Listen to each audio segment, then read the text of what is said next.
반갑습니다. 우리 사야에 보셨던 팀장님께서 잠깐 소개를 했는데, 조금 제가 다시 말씀드리면, 그 해양건축은 여러분 잘 아시는 그 회사가 맞고요. 저는 소장으로 재직하고 있습니다. 편의상 여러분들이 다 개인 사무실 하시는 분들은 대표의 자격을 갖고 있지만 저는 회사를 대표하는 그런 소장은 아니고요. 회사에 재직 중인 소장이고, 제가 해양건축에 근무한 지는 한 20년 정도 됐고요. 그전에는 이제 정림건축에서 한 14년 정도 근무를 했습니다. 이런 좋은 교육 프로그램을 서울시가 기획하고 만드셔서 저보고 발제를 좀 부탁을 해서 흔쾌히 예스라고 했는데, 시간이 흐를수록 굉장히 좀 긴장이 되더라고요. 왜냐면 저는 이제 오랫동안 학교에서 또 학생들한테 법규를 가르치고 또 설계사무소에서 설계하는 과정에서도 좀 법규에 관심을 많이 두다 보니까 그런 내용을 저는 이제 말씀드려야 되는데, 이 첫 강의가 되게 딱딱한 강의가 되거든요. 아마 여러분들께서 학교 다닐 때 법규 공부를, 수업을 이렇게 들으셨을 수도 있을 것 같아요.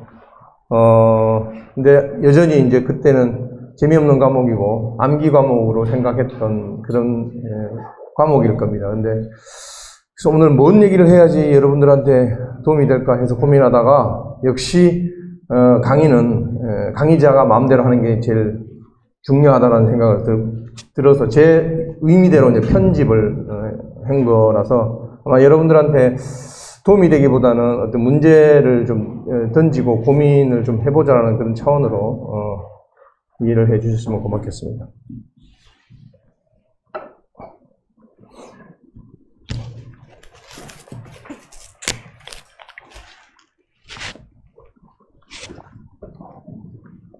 이 건축 법제라는 제목을 제가 썼는데요. 건축에 관련된 법과 제도를 이렇게 줄여서 표현한 거로 이렇게 제가 많이 법제라는 단어를 쓰는데, 이런 단어가 우리한테 주는 약간의 그 거부감 이런 것들은 좀 있는 것 같아요. 그래서 오늘 이제 토론자로 또 같이 참여해 주실 이민호 변호사님은 현재 변호사신데 그분도 건축을 공부하셨던지라 아마 오늘 특별히 제 첫 번째 강의에 토론자로 이렇게 초빙된 것 같고요.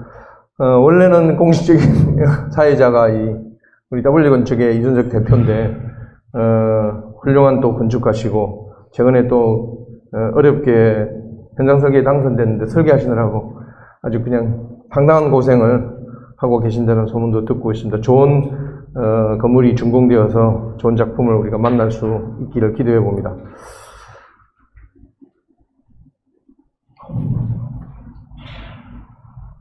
예, 먼저 이제 법제적인 고민을 하다 보니까 마을 건축가를 중심으로 한 마을 건축법뿐만 아니라 이제 공공건축가 포함된 교육이라고 제가 들었습니다. 교육 대상자가 어떤 교육할 때는 되게 중요하기 때문에 어떤 대상자인가를 여쭤봤더니만 공공건축가 플러스 마을 건축가.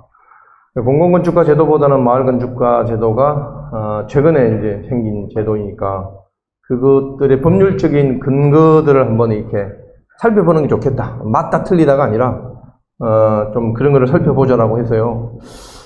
혹시 여러분들 이제 이 맨 첫 번째가 그 공공 부분이긴 하지만 건축 디자인 업무 기준이라고 해서 국토부가 고시한 기준이 있습니다. 혹시 이거 보신 적 있나요?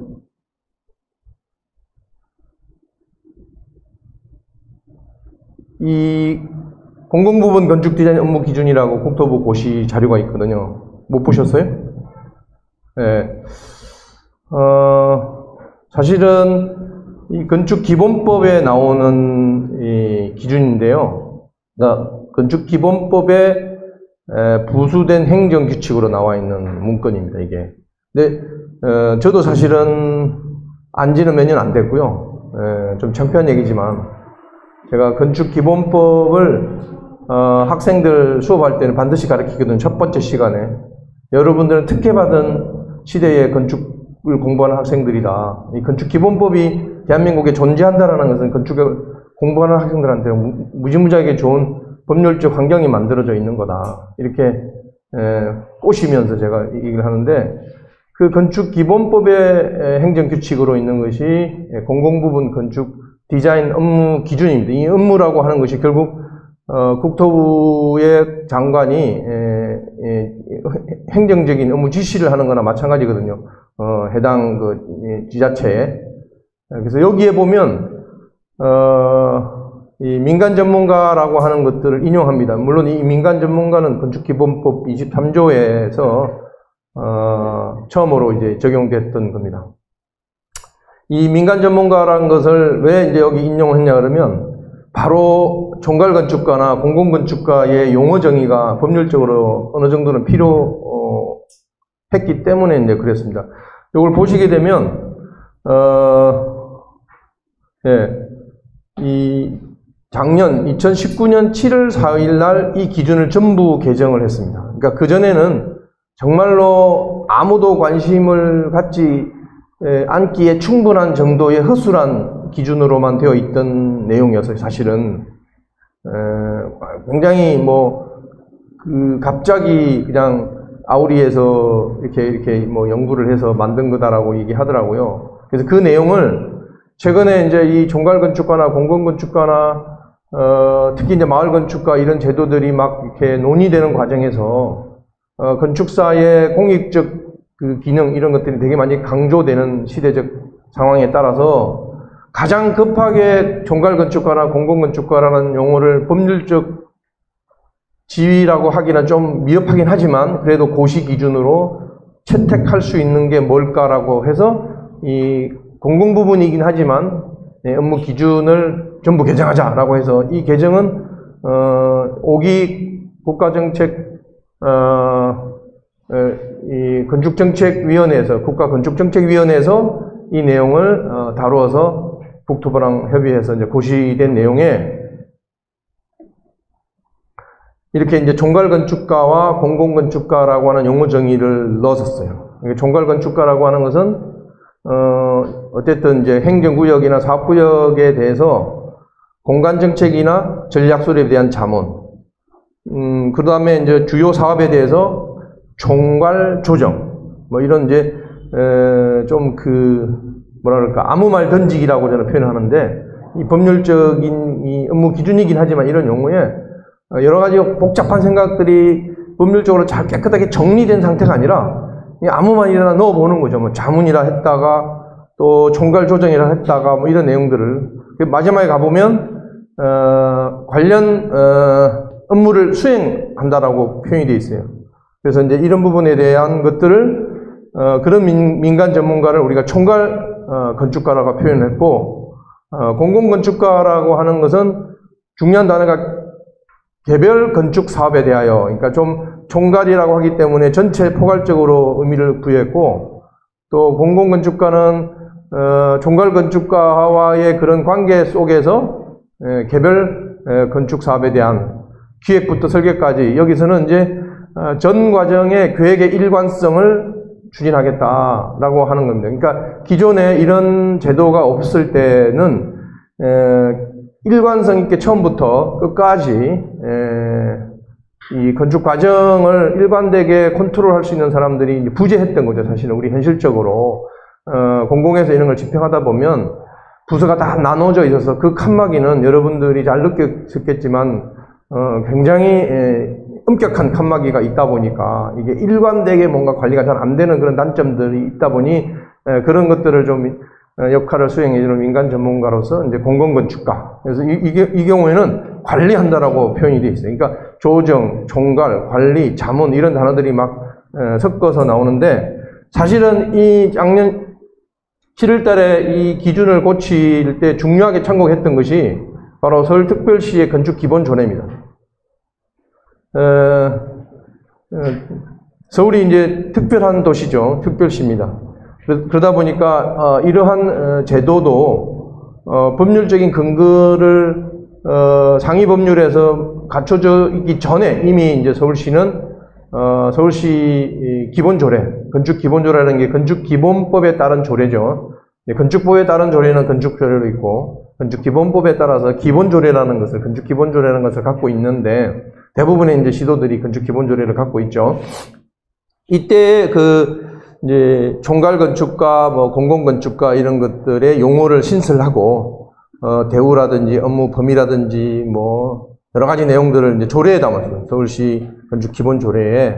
그 중에 이제 이 37조가 공공건축과에 관련된 거였는데, 뒤에 보시면 2019년 9월 26일 날 이걸 그 전에 개정을 합니다. 개정을 해서 여기에다가 마을건축가라는 용어를 처음으로 넣게 됩니다. 그러니까 공공건축가와 지위적으로는 동격으로 마을건축가를 넣어서 실제로는 이제 이 공공건축가 등이라고 표현되는 공공건축가나 마을건축가는 역시 마찬가지로 서울 지역에서 이루어지는 개별적인 공공사업이나 또는 마을 단위의 사업, 이 마을 단위의 사업이라는 것은 이제 마을 건축가 때문에 이제 삽입된 단어겠죠.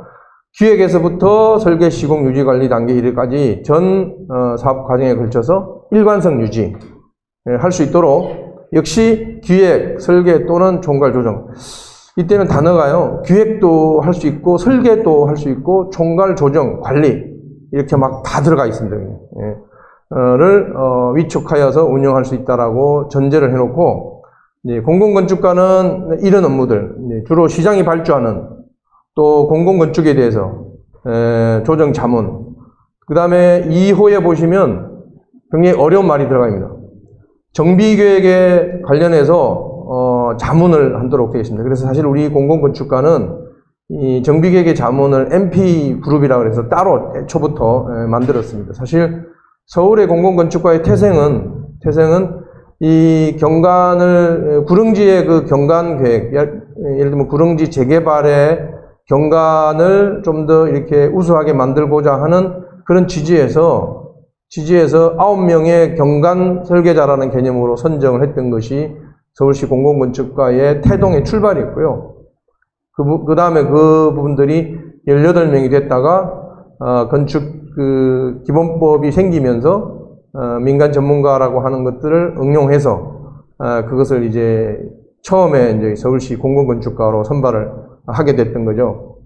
그런 맥락에서, 사망 2호의 이 자문 업무는 굉장히, 중요한 업무잖아요. 사실은. 그런데, 이게 주로, 도시 및 주거환경 정비법이나 도시개발법이나 또는 이제 도시재생비 촉진법 이런 법률에 근거한, 최근에는 이제 소위 말해서 소규모 주택 정비 법 이런 법률에 의해서 집행되는 사업이다 보니까 기존에 이제 우리가 건축법이나 뭐 주택법이나 주차장법에 익숙해져 있던 그런 차원에서는 좀 더 다른 영역의 얘기가 되는 거죠. 그래서 이건 좀 더 그룹을 나눌 필요가 있겠다라고 해서 지금 현재 뭐 공공건축가들도 신진이냐 중진이냐 또는 이제 제3그룹으로서 이제 이 MP 그룹으로 이렇게 나눠서 모집을 하고 운영을 하고 있습니다. 하지만 어쨌든 이제 공공건축가들이 이런 부분에 대한 이해가 좀 있어야지 자문이 되지 않겠냐.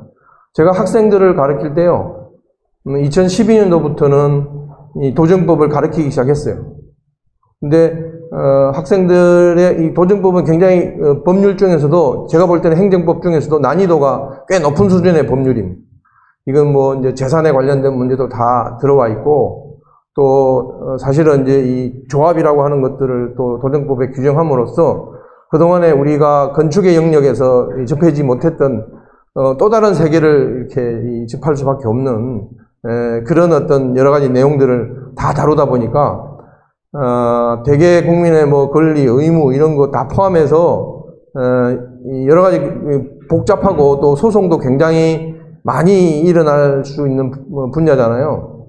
그래서 대부분이 뭐 그 학생들한테는 적절치 않다라고 하는 것이 일반적인 인식인데 사실은 이제 기존의 이 사회에서 설계나 이런 사업의 분류를 보면 이 정비사업 분야가 굉장히 범위가 커요. 그렇기 때문에 실제로 우리 회사에서 제가 이렇게 분석을 해보면 우리 회사 인원의 한 30% 이상이 정비사업에 투입되어 있는 인원들이거든요. 그래서 뭐 모르고 하는 것보다는 알고 하는 게 훨씬 좋지 않겠냐 뭐 그런 취지로 가르치는데 의외로 학생들의 관심은 굉장히 많더라고요. 실제로 왜냐면 우리 주변에서 또 일어날 수 있는 일이고 부모님들이 당하는 일이기도 하기 때문에 그래서 그런 부분에 대한 것들이 우리가 그 공공건축가로서의 활동을 하려면 기본적으로 좀 이해 구조가 있어야 되겠다라는 취지를 이런 어떤 그 공공건축가의 업무에서도 잘 반영하고 있다고 보여지고요. 그 다음에 이제 3호의 건축 디자인 시범 사업에 대한 자문인데 이 건축 디자인 시범 사업은 건축기본법에서 규정하고 있는 건축 디자인 시범 사업을 지칭해야 되는데 보통 이렇게 써놓으면 일반적인 시범 사업이다 이렇게 이해를 하게 될 수밖에 없는데 원래 의미는 건축기본법에 건축 디자인이라는 용어를 정의를 하고 그 디자인에 대해서 예를 들면 이제 이 디자인 가이드라인도 따로 만들 수 있도록 돼 있고 그러다 보니까 의례적으로 그 법률을 만들 때에 그럴 경우에 그러면 테스트 베드가 필요하지 않느냐라고 해서 시범 사업을 대부분 하거든요. 그런 의미에서 건축 디자인 시범 사업이 있고 아마 이제 그럴 때는 기획하거나 설계에 대한 이제 자문들 공공건축가 역할로 이제 넣어놓은 것 같습니다. 이 4호가 늘 이게 중요하죠. 그 밖에 기타 시장이 필요하다고 인정하면 그런 일들에 대한 자문인데 이 포괄적 규정들이 사실은 때로는 우리를 많이 힘들게 하는 경우도 있습니다. 기타 법령을 다 준수해라. 이렇게 되면 이제 그 법령의 범위를 특정하지 않았기 때문에 사실은 그런 경우에는 법률이 명확하지 않으면 법률로서 의미가 없는 거죠. 그 다음에 이제 4항이 마을 건축가에 관련된 내용인데 이게 이제 9월달에 작년 9월달에 신설된 내용입니다. 이 마을 단위라고 하는 것이 사실은 이제 특정되지 않았더라고요. 마을 단위가 어떤 단위가 동네 단위인지 마을 단위인지 구 단위인지 동 단위인지 일단 이럴 경우에 아마 좀 전략적인 표현을 쓴 것 같아요. 그냥 마을 그래야지 이제 무슨 시비가 걸리면 이럴 때는 이렇게 저럴 때는 저렇게 피해갈 수도 있잖아요. 너무 이게 분명하게 해놔놓으면 또 그 한계 때문에 또 가능성이 좁혀지기도 하기 때문에 어쨌든 하여튼 우리가 좀 익숙해질 필요는 있는 것 같아요. 마을 단위 정의는 없습니다. 마을 단위라는 정의가 건축 그다음에 공간환경의 말을 이제 툭 들어옵니다. 그다음에 이런 거에 대한 자문. 그다음에 2호가 현장 조사를 통해서 그 공공성 지도라고 하는 건데 이게 이제 서울시 건축정책위원회에서 제 기억으로 2기 정책위원 때에 되게 많이 강조했던 이 마을 지도를 만드는데 그 중에 특히 그 지역에 이 현존하고 있는 퍼블릭 스페이스나 또는 이제 이 그런 공공 시설들 이런 것들이 어느 규모 어디에 어떤 형태로 배치되어 있는지에 맵을 만드는 게 되게 중요하다. 그래서 이게 이제 근간이 돼서 또 우리 건축가들은 지도 이러면 껌뻑 죽잖아요. 대단히 중요한 걸로 생각하기 때문에 습관적으로 지도를 잘 만들면 이것은 지속 가능성이 있는 거잖아요. 나중에 이제 이 지도를 참고해서 더 나은 어떤 뭔가를 기획할 때도 도움이 되기 때문에 그런 것들이 이제 중요한데 그런 걸 통해서 정책 발굴까지 이제는 보니까 작성이고 그냥 발굴이에요. 직접적 행위를 규정을 하고 있는 건데 마을 건축가의 역할이 훨씬 더 적극적이고 또 직접적인 내용들로 표현이 되어 있습니다. 그 다음에 3호에 보시면 어쨌든 코디네이트, 이 코디네이트도 이제 서울시에서 만든 이제 용어입니다. 이거는 이제 우리 정비사업 출구 전략이나 이런 거를 할 때에 여러 용어를 테스트해 보다가 코디네이트. 저도 이제 서울시 코디네이트라고 돼 있고 코디네이트를 계속 재교육시키고 이런 과정에도 참여하고 있습니다.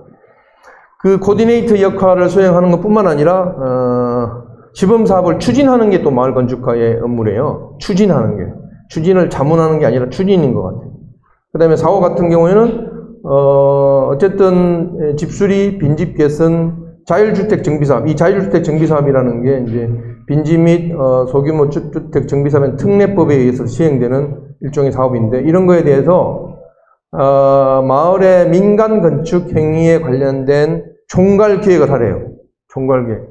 굉장히 멋있는 건데, 또는 코디네이터 역할을 수행하는 이런 것들이 마을 건축가의 역할이다. 5번째는 이러한 지역 커뮤니티와 건축 문화 진흥을 위한 교육 이런 것들이 교육을 사실은 이렇게 받기만 하시라는 게 아니라 여러분들이 이제 교육자로서 직접 참여를 하는 게 좋겠다라고 이렇게 이제 되어 있습니다. 사실은 이런 거에 힘입어서, 작년도에 이제 그 제5기 국가건축정책위원회에서 이제 중요한 어떤 법률 개정들을 하고 있었는데 그 중에 하나가 있습니다. 참고로 이제 저는 이제 서울시 건축정책위원회를 1기, 2기를 했고요. 그 다음에 이제 2018년부터 대통령 소속 국가건축정책위원으로 이제 활동을 해서 4월 16일자로 임기가 끝났습니다. 전 5기 국가건축정책위원회 위원인데요. 공공건축특별법이라는 것을 새로 만들기로 작심을 하고 아우리를 통해서 연구를 수행했었습니다. 그래서 그 아우리의 연구를 바탕으로 실제로는 국회에 입안이 됐죠. 이게 이제 정부 제출 법안으로 입안을 하게 되면 시간이 너무 많이 걸려서 우회로 이렇게 우회로 했는데, 사실은 전략적으로 야당위원을 섭외를 해서, 지금은 뭐 당 이름이 바뀌었지만 야당위원을 섭외를 해서 그 위원이 대표 발의를 이렇게 해서 하도록 이렇게 공공건축특별법은 얼마나 통과를 시키기를 간절히 원했으면, 여담입니다만 그런 기획을 해서 함진규 의원을 이제 대표 발의자로 해갖고 발의가 돼갖고 지금 상임위원회에 그냥 계류 중이어서 이 공공건축특별법의 이제 아주 그 풍전등화 같은 그런 운명이죠. 지금 뭐 거의 90%는 이제 20대 국회에서 폐기될 법안으로 이제 생각을 하고 있는데, 그나마 이제 또 요즘에 되게 막 기적이 많이 일어나니까, 기적적으로 만약에 이 법안이 통과된다면, 정말 우리 그 건축에 대한, 이 건축 문화에 대한 인식을 제도적으로 굉장히 진일보하게 되는, 건축기본법 2008년, 그 다음에 또 그 이후에 뭐 건축서비스산업진흥법에 이어서 이 공공건축특별법도 충분히 이제 그런 건축에 기본적으로 깔려있던 그런 어떤 인식들을 변화시키는 중요한 모멘텀이 분명히 될 거라고 이제 확신하는 법률인데 잘 모르겠습니다. 어쨌든 여기에 드디어 이제 법률로서 공공건축가, 총괄건축가 이런 용어를 이제 삽입 하도록 법안에 되어 있습니다. 그래서 내용들은 역시 이제 말씀드린 대로 서울시 기본조례에서부터 출발되어서 건축기본법의 공공부문 건축디자인 업무 기준에 언급됐던 그런 취지를 충분히 살려서 법률에다가 이런 것들을 넣어놓고요. 사실은 이제 2항에 보시게 되면 10조 2항에 이제 이 법률 아니긴 하지만 이런 그 건축기본법에 지역건축위원회를 만들 수 있도록 되어 있잖아요. 보통 이제 건축위원회가 우리가 건축심의한다라고 하는 그 위원회 말고 이 건축정책을 심의 조정하는 이제 위원회가 있는데, 보통은 이제 정책자를 넣어서 서울 같은 경우는 서울시 건축정책위원회라고 부르는데, 이 총괄건축가를 정책위원장과 겸직을 할 수 있도록 하는 것들을 법률적 근거를 만들어 놨어요. 사실은 이제 원래 총괄건축가가 서울시 같은 경우에는 조례에 비상건이라고 명시가 돼 있어요. 근데 이제 이 비상건이 발생시키는 또 다른 문제점들이 많기 때문에 이게 향후에 지금 이제 총괄건축가는 시도로 굉장히 빠르게 확산되고 있어요. 뭐 여러분들도 다 알고 계시지만, 그래서 이제 향후에는 이게 상건도 필요할 수도 있기 때문에 뭐 상건 또는 비상건을 지자체가 선택할 수 있도록 지금 그러나 이제 서울시는 조례를 고치지 않으면 상건을 못 하는 거죠. 비상건을 해야 되고, 제가 비상건을 좀 나쁘게 표현하면 약간 아르바이트생 같은 느낌? 뭐 그런 부분이어서 실제 굉장히 이 총괄건축가로서 아까 수많은 업무들에 실질적 권한을 갖고 업무 조정을 할 수 있기에는 많이 밀리는 입장이 되는 거죠. 그게 출발이 잘 따져보면 여러 원이 있는데 비상건이기 때문에 공공조직에서는 비상건한테 막중한 책임을 부여할 수가 없잖아요. 그러니까 그런 부분에서 지금은 이제 뭐 총괄건축가로 임명되시는 분들이 상건하기가 어려운 또 처지도 있겠지만, 향후에 그럴 수 있다면 상건도 충분히 의미가 있는 것 같다. 그리고 앞으로 이제 지자체로 확산되어지면 그런 부분들이 뭐 충분히 의미가 있을 것 같다. 뭐 그래서 이제 사실은 이 공공건축특별법안의 시행령이나 그 다음에 여러 가지 이제 시행규칙이나 이런 것들이 만들어지면 아마 그런 내용에는 지금 말씀드린 그런 내용이 들어가지 않았겠냐라고 말씀드릴 수 있겠고요. 사실 재밌는 거는 여러분들 서울시 기본적으로 읽어보시면 맨 마지막에 민간 전문가의 업무 태도에 대해서 규정해 놓은 게 있어요. 혹시 보셨어요? 공무원들과 수평적 관계를 유지해지 공무원들한테 막 강압적인 지시나 이런 거 하지 말도록 이렇게 문구가 써여 있어요. 그거를 처음에 만들 때 굉장히 논란이 많았거든요. 그런데 그 당시에 이제 총괄 건축가이신 성현상 위원장님께서 그걸 다 받아들이신 거예요. 사실은 그거는 이제 약간 그 당시에는 이제 갈등 구조가 좀 있었던 거죠. 이분이 들어와서 공무원들한테 막 억압적인 지시를 하고 강압적인 지시를 하고 그럴까봐 그런 걸 미연에 방지하고자 조례에다가 그러니까 그거는 이제 타협책이었죠. 타협책. 그러니까 우리가 이렇게 조례에 넣어서 운영하겠다. 사실은 제가 이 법규를 강의하면서 되게 재밌는 거는 이 법규는 시대상을 반영하는 거잖아요. 때로는 시대를 이끌기도 하지만 대부분의 시대적인 내용들을 주에는 뭐 그런 것들을 뭐 반성하는 차원이든 법률에 반영하기도 하고 그렇습니다. 그래서 학교에서 강의할 때는 그런 시대상, 당시에 어떤 일이 어떻게 벌어졌고 거기에 우리가 알지 못했던 숨겨진 이유는 뭔가 이런 거를 같이 논의하면 되게 또 재밌게. 제가 이제 이 마을 건축가에 대해서 법률적인 근거를 살펴보다 보니까 아까 제가 아무 말 던지기라고 표현했는데 뭐 총괄, 조정, 또 무슨 뭐 공간 환경 뭐 이런 단어들을 막 이렇게 남발하게 되는데 사실은 이제 우리가 이게 법률적인 용어이냐 아니냐 하는 것들은 향후에 이제 법률적인 지위를 따질 때는 매우 중요한 이기 때문에 제가 이제 다 알고 계시겠지만 몇 가지를 좀 살펴보려고 합니다.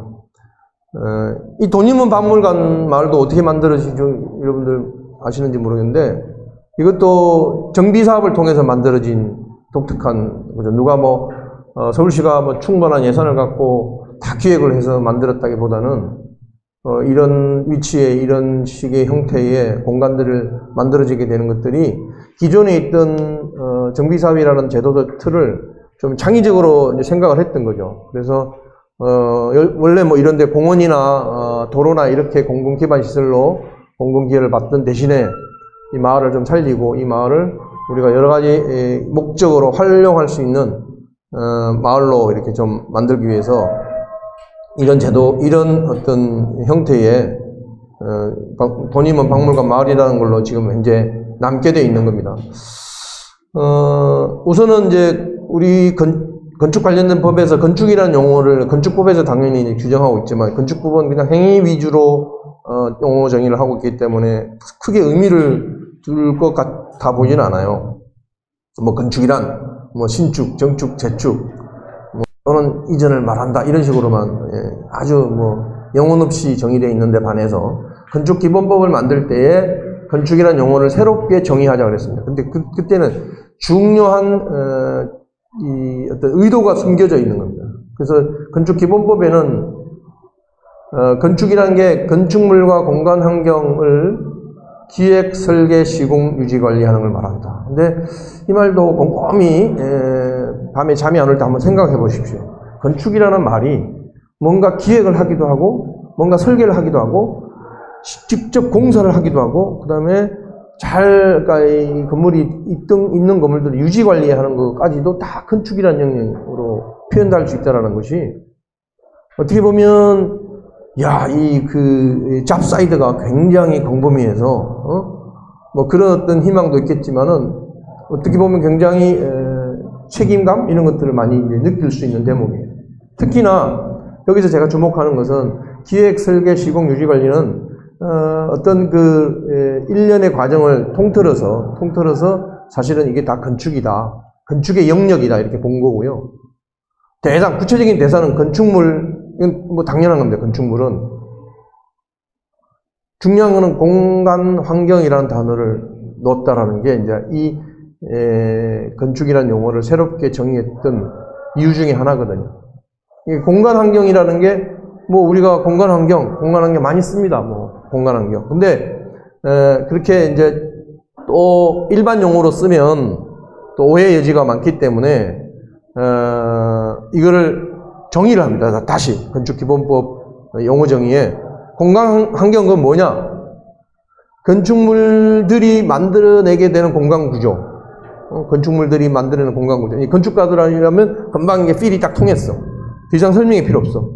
그 다음에 공공공간 및 경관인데, 이 공공공간은 좀 더 이렇게 애매한 것 같아요. 공공공간. 뭐, 이게 뭐 구청사나 시청사를 말하는 건가? 근데, 그래서 이 공공공간에 대해서 또 정의를 합니다. 예. 가로, 공원, 광장. 가로, 공원, 광장. 이런 공간들을 공공공간이라고 부른다라는 거예요. 그러니까 이 뭐 누구의 소유인지 이런 거 따지지 않고 길이나 공원이나 광장 이런 게 다 공간 환경이라는 거예요. 이게 이 길이나 공원이나 광장을 기획하고 설계하고 공사하고 유지 관리하는 것들이 다 건축이라는 거예요. 중요한 거는 이 건축기본법에서 건축의 영역을 건축의 본질적 의미로 끌고 왔다라는 거, 이제는. 예를 들어서 역사적으로 쭉 살펴봐도, 건축이라는 게 빌딩에만 국한되어서 논의한 적이 없었는데, 오늘날 우리 사회에서의 대부분의 인식들이 건축은 빌딩이다라고 보는 거죠. 건축법은 빌딩 코드예요. 하지만 건축기본법에서는 목적도 그렇지만은, 실제 건축 문화를 어떻게 진행할 건가, 진행시킬 건가, 이런 거에 대한 관점들을 더 많이 뒀던 거고, 그럴 때 건축이라는 건 당연히, 가로나, 공원이나 광장 같은 도시를 포함하고 있다는 뜻이에요. 다시 말해서 건축이라는 용어 정의는 건축물뿐만 아니라 그 건축물로 만들어지는 그 도시의 환경을 기획하고 설계하고 시공하고 유지 관리하고자 하는 것이 건축이다 라고 선언을 한 거예요. 물론 이런 선언을 갖고 그 당시에 뭐 국토 도시계획 학회나 이런 데서는 엄청난 반대를 합니다. 무슨 건축이 뭐 도시 공간 환경을 다루냐? 말도 안 된다. 니네들은 그냥 빌딩에서 나오지 마라. 공개적으로 비난하고 막 그랬던 역사가 있는데, 어쨌든 현재 법률은 그렇게 정해져 있다라고 하는 것을, 특히 이제 이런 뭐 공공건축가나 마을 건축가들은 충분히 인식을 할 필요가 있는 것 같아요. 그 다음에 이제 경관이라는 말도 단순히 이제 경관이라는 게 우리가 그냥 그 시각적인 비주얼 이런 걸로 쓱 스치고 지나갈 우려가 있는데요.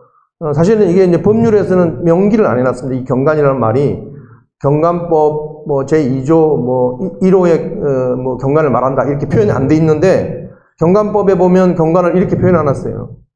자연, 그 다음에 인공요소, 그 다음에 주민들의 생활상, 자연, 인공, 주민들의 생활상, 이런 것들로 어우러지는 일단의 지역 환경적 특성, 지역의 정체성이죠. 뭐 아이덴티티라고 할 수 있고 어떤 지역의 고유한 캐릭터라고 할 수도 있는 이런 걸 경관이라고 칭해 놓은 거예요. 그러니까 우리가 단순히 뭐 경관 심의한다고 뭐 가보면 이상한 내용을 막 심의를 하는데 그런 뜻이 아니고, 경관이라는 것은 지역의 정체성이에요.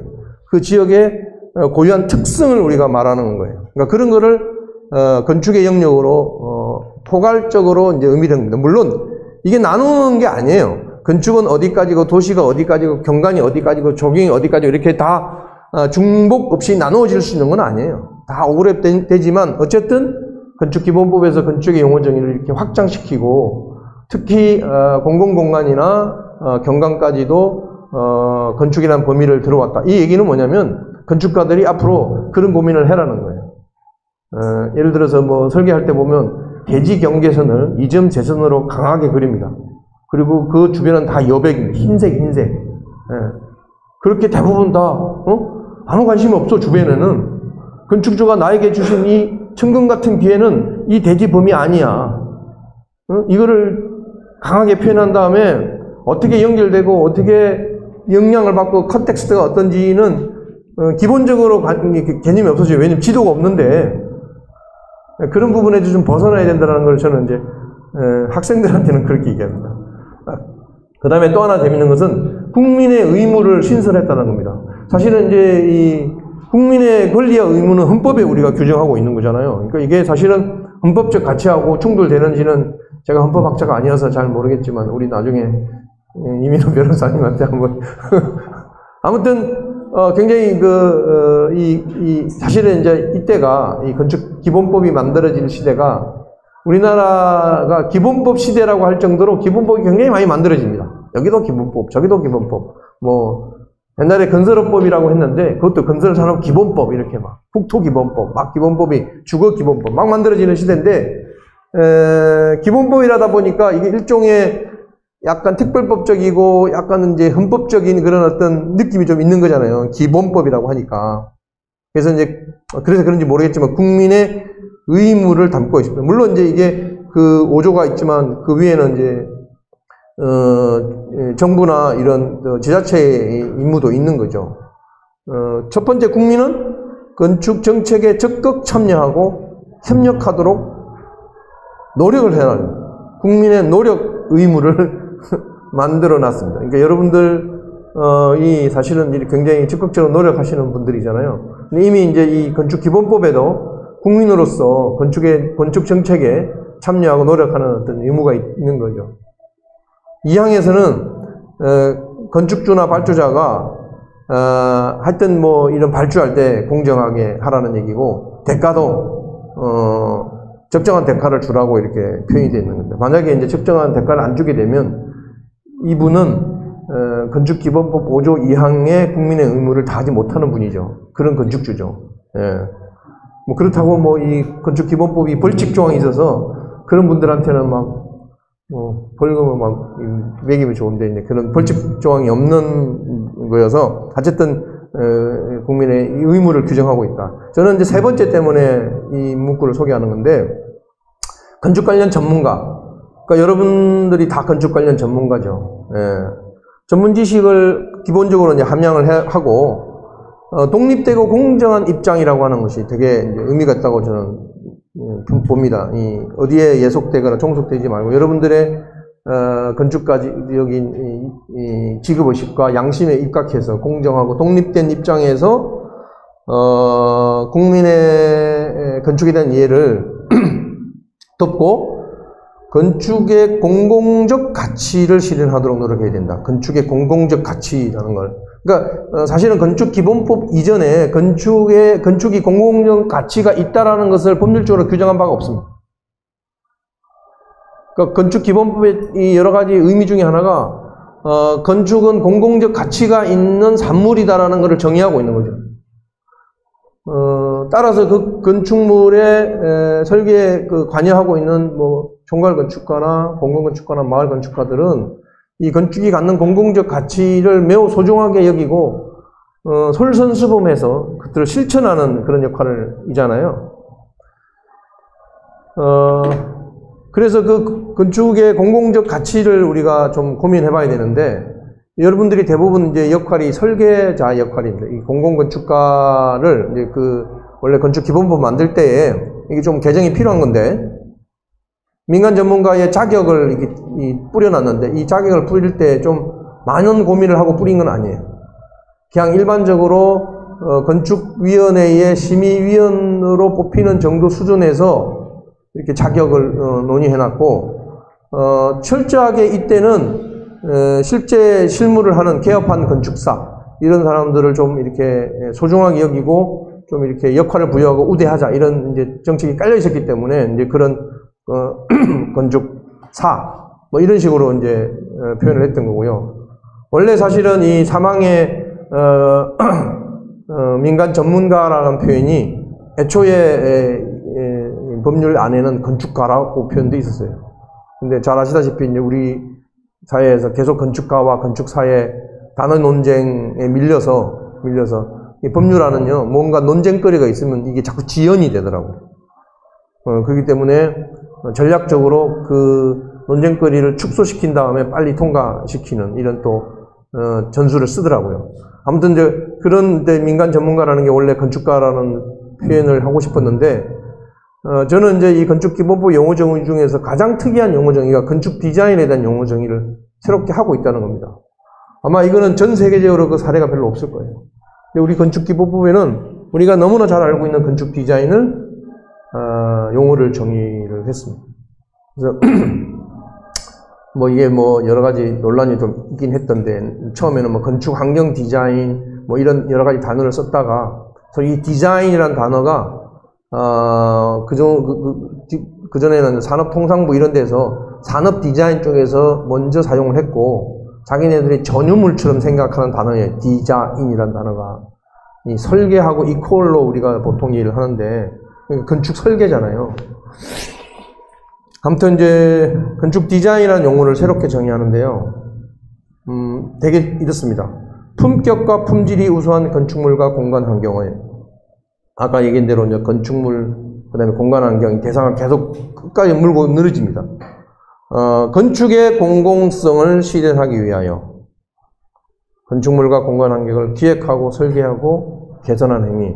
그러니까 건축 디자인이니까 이제 이게 시공이나 유지 단계까지 안 가는 거죠. 기획하고 설계까지만 가는 거고, 또 뭔가 이제 개선하는, 제가 볼 때는 개선하는 것은 이제 이 뭐 리모델링을 한다든가 뭐 이런 부분들 포함하고 있다고 이제 저는 그렇게 해석하고 있는데, 어쨌든 건축 디자인은 건축의 공공성 가치를 실현하기 위해서 건축물과 공간 환경에 대한 뭐 기획하고 고민하는 것들이에요. 근데 전제가 있어요. 품격과 품질이 이제 우수하다라고 하는 겁니다.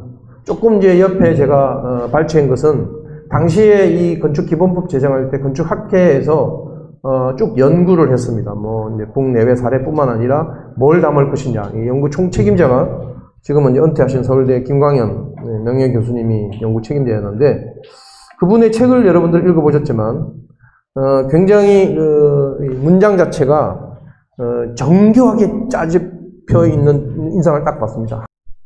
적절성으로 정의한 것은 건축물과 공간 환경이 이루어지는 순서에 따라서 품격을 유지하는 데 필요한 사항을 열거한 것인데, 건축물의 품격은 건축물이 완성되어 가는 과정에서 비롯된 걸로 이제 언급을 그렇게 했다라는 거예요.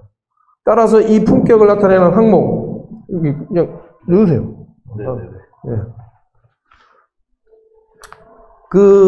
품격을 만들어가는 항목을 순서대로 나열된 겁니다. 그러니까 그 건축물의 환경, 그 다음에 이제 거기에 들어가는 구조, 뭐 규모, 형태, 나중에 뭐 재료, 마지막에 뭐 시공 수준 이름까지 이제 다 그런 어떤 정체성. 이 품격이라는 단어를 이해하기가 쉽지가 않은데, 그래서 그 지역에 말하자면 이제 뭐 그 경관의 의미도 있는 그 정체성을 적절하게 드러내는 이런 규정인데, 이것들을 좀 정성적이지만 계속 해 나가면 뭘 기대했냐면 이게 하나의 축적이 된다는, 문화적 축적이 된다는 거예요. 그러니까 우리가 품격이라는 것은 우리가 건축물이나 공간 환경을 만들어 나갈 때 주변의 환경, 규모, 재료, 형태, 마지막에 시공 수준까지도 잘 이렇게 적절한가 한 거를 끊임없이 컨트롤해 나가면 이것이 하나의 문화적 축적으로 쌓인다라고 하는 그런 의미를 표현한 거고요. 그 다음에 우리가 잘 아는 품질.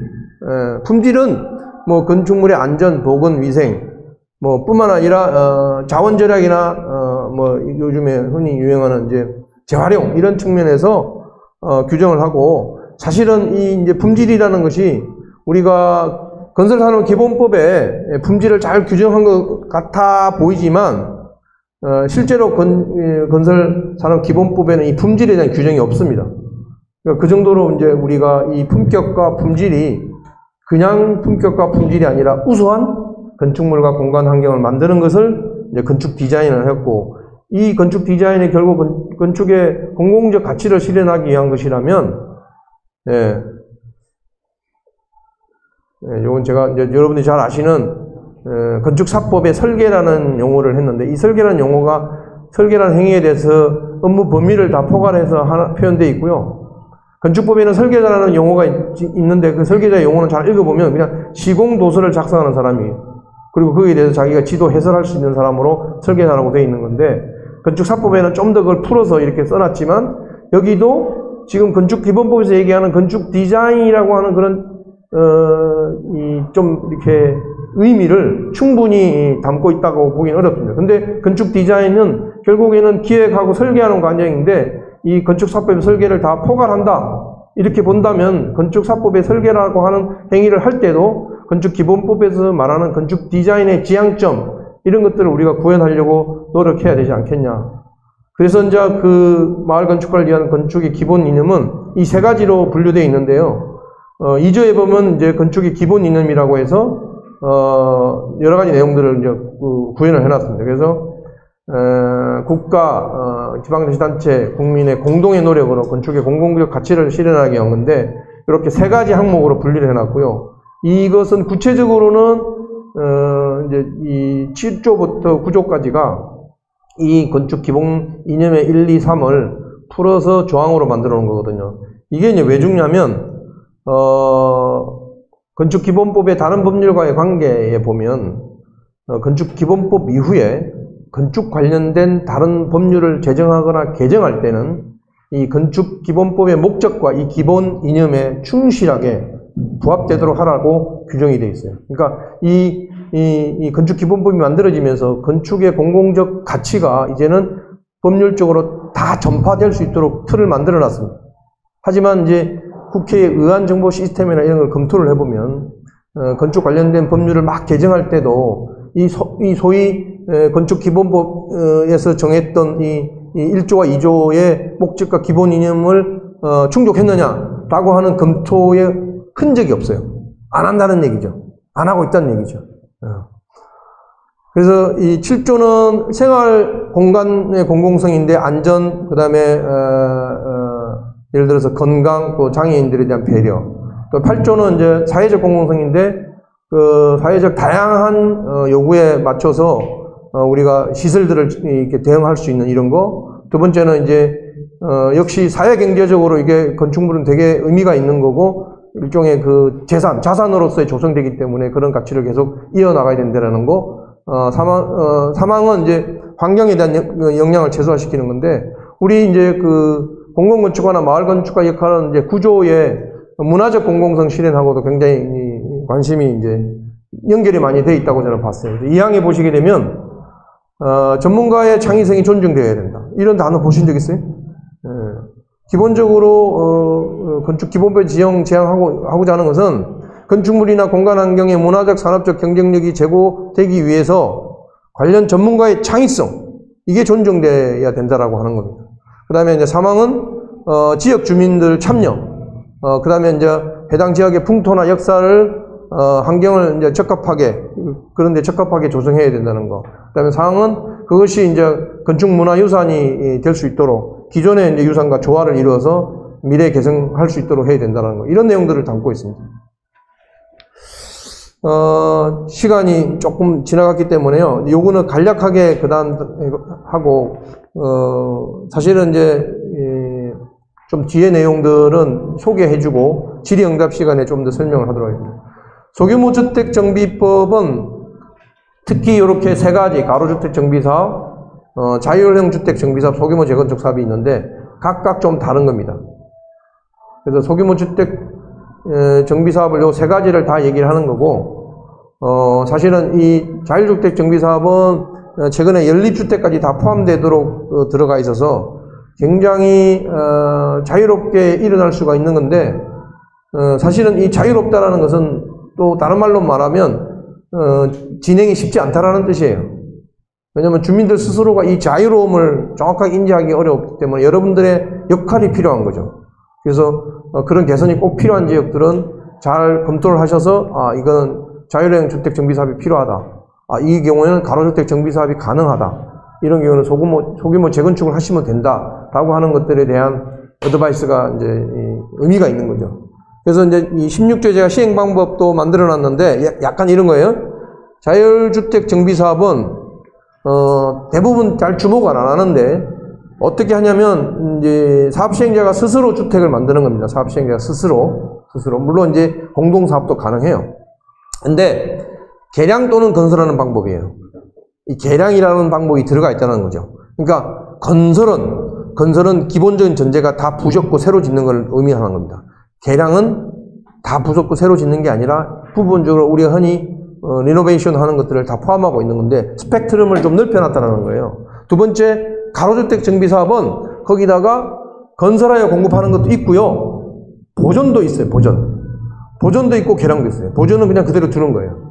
그러니까 이거는 기존의 정비사업에서는 없던 방식이에요. 그래서 이런 것들이 새로 만들어지면서 가로 단위로 구획을 하다가 이거는 좀 멀쩡해. 그럼 그걸 살려가면서 할 수 있는데, 자, 그럴 때 마을 건축가나 공공건축가 역할이 굉장히 중요한 거예요. 왜냐하면 기본적인 우리 사회의 디폴트는 다 없애는 거예요. 멀쩡하던 어떤 간에 평균값을 내어서 해당되면 다 철거하는 거잖아요. 그런 거에 좀 다른 버전으로 이게 이미 법으로 세팅이 되어 있다는 거예요. 물론 이제 소규모 재건축은 공동주택에 한해서 하는 거지만 요거는 보시게 되면 건설 공급만 이렇게 정해놓고 있습니다. 그 다음에 이제 건축 심의가 굉장히 중요하게 되는데요. 건축 심의는 이게 이제 절차를 되게 간소화 시켰거든요. 정비사업은 절차가 너무 길어진다라고 해서. 그래서 건축물의 높이나 용적률 이런 등등의 공적인 체크가 지방건축의 심의를 거쳐야 된다라고 돼 있고, 이 지방건축의 심의가 왜 중요하냐면 28조에 보면 분양을 합니다. 분양. 보통은 일반 정비사업은 사업 시행 계획이 다 끝나, 즉 허가가 다 완료가 된 뒤에 분양 공고를 하게 돼 있어요. 그런데 얘는 허가도 받기 전에 분양을 먼저 해야 돼. 그래서 그 근거를 건축위원회 심의로 잡고 있는 거예요. 되게 여기에는 리스크도 있지만 아무튼 이제 그렇게 만들어 놓고, 이 분양된 거를 관리처분 계획을 보통 이 소규모는 절차는 없어요. 관리처분 계획이라는 게 사업시행 일반적 정비사업의 최종 파이널인데, 그게 없는 대신에 사업시행 인가 때에 이 30조 보시면 사업시행 인가 때에 관리처분 계획을 포함시키도록 되어 있어요. 이게 급한 거죠. 그러니까 건축 심의를 받고 심의가 끝나면 바로 분양 공고를 내서 그 내용들을 다 수합을 해갖고 사업시행 인가를 신청할 때에 그 관리처분 계획이라고 해서 그걸 넣어서 사업시행 인가를 받으면 이제 다 끝나는 거예요. 절차가. 그 다음에는 바로 이제 착공하고 사업을 진행할 수 있도록. 그러니까 좀 이런 특징이 있고, 사실은 아직도 법률적으로는 도정법과 소규모주택 정비법의 관계가 동생이에요. 동생. 소규모주택 특례법이 동생인데 이 특례로 돼 있잖아요. 그래서 이 특례로 돼 있는 것이 법률적으로 보면 이제 그 도정법의 준용 내용도 있지만, 나름대로 이 법에서 독자적으로 이제 특례로 정하는 규정들이 있기 때문에 그런 부분들을 잘 활용하면 지금 기존에 막혔던 부분들을 상당히 이제 해소시킬 수 있는 이 제도적 장치가 있는데, 문제는 제가 그동안에 접해보면 모른다는 거예요. 제도에 대해서 굉장히 어렵고 하니까 조금만 지나면 그냥 포기하고 이 집중적으로 이렇게 파지는 않는 것 같아요. 그러니까 이건 꼭 여러분들이 법률이니까 국민한테 제공된 누구나 다 알 수 있는 거니까 좀 이렇게 더 이렇게 심도 있게 이제 파보시는 게 좋을 것 같아요. 사실은 이제 이거는 지금 최근에 관심이 많기 때문에 제가 잠깐만 보여드리고, 이게 이제 제 5기 국가건축정책위원회에서 주도적인 역할을 했던 부분이라 질문에 대답하는 방식으로 가겠습니다. 이거는 이제 국가건축정책위원회, 국토교통부, 그 다음에 한국건설기술연구원, 대한건축사협회 이렇게 해서 연구를 했고요. 그 다음에 건축인허가제도 개선방안 연구는 설계학회에서, 한국설계학회에서 별도의 또 연구소를 취합을 해서 만든 결과로 뭐 이런 내용을 해놓은 겁니다. A, B, C, D, E라고 하는 영역에 여러 가지 어떤 제도를 개선하고자 하는 건데요. 최근에 보면 건축법을 개정했습니다. 이거는 작년에 9월 달에 발의를 했고, 가까스로 금년 4월 7일 날 공포가 됐습니다. 이게 기적적으로 통과가 돼서. 근데 별건 아닙니다. 지역건축안전센터라고 여러분들 이제 아실 텐데, 이 지역건축안전센터를 역할을 좀 더 격상시켜서 이 지역건축안전센터에서 허가나 신고 업무를 다룰 수 있도록 이렇게 했고요. 또 지역건축안전센터를 운영하려고 하면 재정이 필요한데 그 재정 충당을 위해서 특별회계를 어떻게 할 거냐라는 걸 좀 보강을 했고, 아울러서 이제 민원이 많았던 건축심의, 이거는 이제 폐지하자라고 해서 이제 이게 4월 21일 날 시행령이 공포가 됐고, 올 10월 22일부터는 건축심의가 폐지되는 수준을 밟게 됩니다. 요게 이제 그 왼쪽이 현재 시행령에서 규정되고 있는 심의 대상에 대한 리스트고요. 오른쪽이 이제 바뀌는 8번이 되게 중요합니다. 그러니까 심의를 하고 싶으면 지역을 정하고, 무엇 때문에 심의하는지 정하고, 왜 심의를 하고, 어떻게 심의하고, 심의 기준을 다 조례로 정해서 심의를 하라고 이렇게 되어 있는 거죠. 하지 말라는 뜻입니다. 근본적인 이제 필요성은. 물론 이제 안전에 관련된 이런 것들은 다 살아 있고요. 일반적으로 심의에 대해서는 흔히 계획심의, 뭐 미관심의라고 불렀죠. 이런 것들은 이제 할 필요가 없다. 그다음에 이제 아까 말씀드린 대로 공공건축특례법은 이렇게 만들어져서 법안이 제출돼 있고, 그다음에 건축서비스산업진흥법 개정만 잠깐 이제 설명드리면 건축기획이라는 업무가 신설이 됐어요. 그래서 이거는 작년 12월 19일부터 시행하는 거잖아요. 건축기획이라는 업무가 말로만 있고 건축사 보수기준 공공부문에 보면 건축기획이라는 업무가 있는데, 건축사업의 효율성을 높이고 건축물 등이라고 하는 이 건축물 등은 건축기본법에서는 건축물과 공간 환경을 의미합니다. 공공적 가치와 디자인 품격을 향상시키기 위해서 설계 전에 사업의 필요성 검토, 입지 선정, 발주 방식, 디자인, 관리 방안 검토, 공간 구성, 운영 체계 등에 관한 사전 전략 수립을 건축기획이라고 했고요. 이 공공건축에 대해서는 건축기획 업무를 반드시 수행하는 걸로 했고, 아울러서 적절성 여부를 판단하기 위해서 옆에 보시면 공공건축심의위원회라고 하는 기능을 새로 만들었습니다. 이 공공건축심의위원회는 이와 같이 공공건축이 바로 서야지 민간건축도 바로 설 수 있다라고 하는 그런 모토에서 이 공공건축의 건축기획과 사전검토가 제대로 이루어지는지 발주 전에 한 번 더 체크하는 그런 위원회로서 여러 위원회가 있었지만 그럼에도 불구하고 이 위원회가 꼭 중요하다고 해서 만든 거고요. 지금 이런 내용들은 온전히 공공건축특별법에 담겨 있는 내용들입니다. 근데 공공건축특별법이 만약에 20대 국회에서 자절되면 아마도 21대 국회에서 다시 추진하지 않을까 이런 기대를 하고 있습니다. 네, 대략 제 설명은 여기까지 하고요. 토론을 하겠고, 토론이 끝나도 궁금증은 가시지 않은 부분은 밑에 제가 번호를 적어놨습니다. 네,